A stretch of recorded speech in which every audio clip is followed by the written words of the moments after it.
السلام علیکم۔ ایک نئی ویڈیو کے ساتھ پھر میں آپ کے روبرو ہوں۔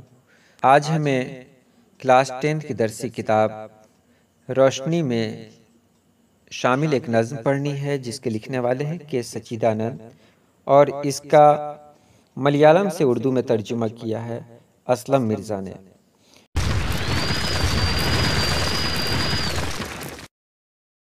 تو سب سے پہلے ہم یہ جان لیتے ہیں کہ ملیالم کس صوبے کی زبان ہے۔ تو ملیالم کیرل کی زبان ہے۔ یہ صوبہ ہندوستان کے دکن میں واقع ہے، اور کیرل کے بھی دکن میں مالابار ساحل ہے، اور اتر میں تمل ناڈو ہے، پورب میں بحر عرب ہے یعنی عرب مہاساگر ہے۔ ان علاقوں میں ملیالم زبان بولی جاتی ہے۔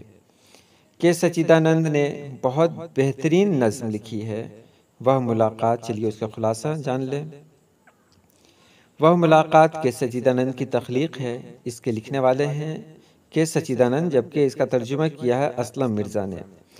اس کے اندر شاعر نے 30 سال کی طویل مدت کے بعد عاشق کی اپنی محبوبہ سے ملاقات کا تذکرہ کیا ہے۔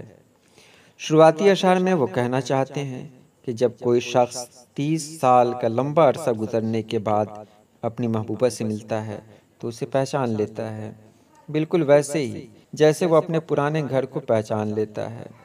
آس پاس میں بہت کچھ نیا بھی بن چکا ہو، پھر بھی انسان وہ جگہ کبھی نہیں بھولتا جہاں سے اس کا کچھ نہ کچھ واسطہ ہو، جہاں سے اس کی کچھ نہ کچھ یادیں جڑی ہوں۔ 30 سال کے بعد جب وہ اپنی محبوبہ سے ملتا ہے تو اسے اپنے گزرے ہوئے دن یاد آنے لگتے ہیں۔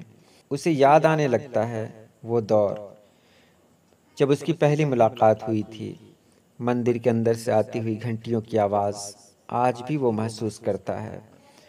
وہ آج بھی محسوس کرتا ہے کہ ان لوگوں نے ایک گروپ تصویر کھنچوائی تھی، وہ تصویر بھی دیمک چاٹ چکی ہے۔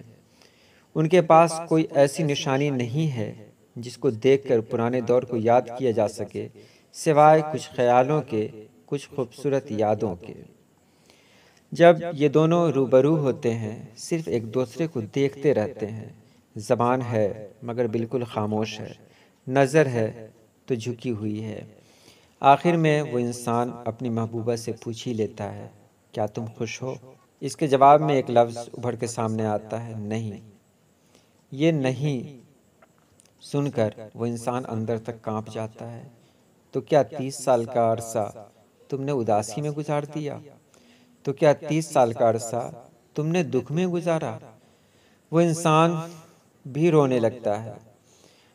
اس کے ذہن میں بہت سارے سوالات آتے ہیں۔ وہ کہنا چاہتا ہے کیونکہ 30 سال میں اس نے کیسے دن گزارے، کیا کیا خواب دیکھے تھے، وہ سب کچھ کہنا چاہتا ہے، لیکن زبان بالکل خاموش ہو چکی ہے، کیونکہ ان دونوں کے درمیان رسم کا ایک گہرا اور بہت لمبا سمندر حائل ہے۔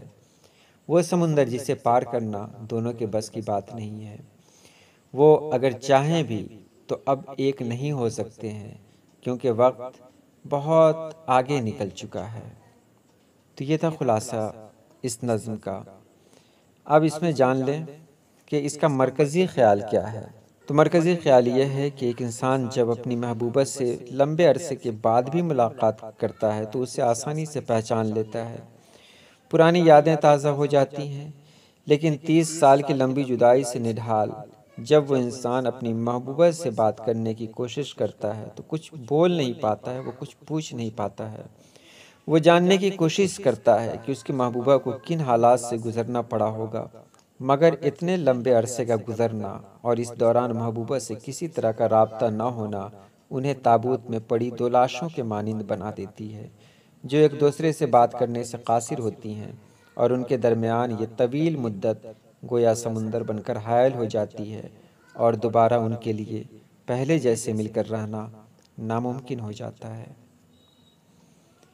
تو یہ رہا اس نظم کا خلاصہ۔ امید ہے آپ نے سمجھ لیا ہوگا۔ تو چلیے آج کے لیے اتنا ہی۔ اللہ پاک آپ سبھی لوگوں کو خوش رکھے، آباد رکھے۔ اللہ حافظ۔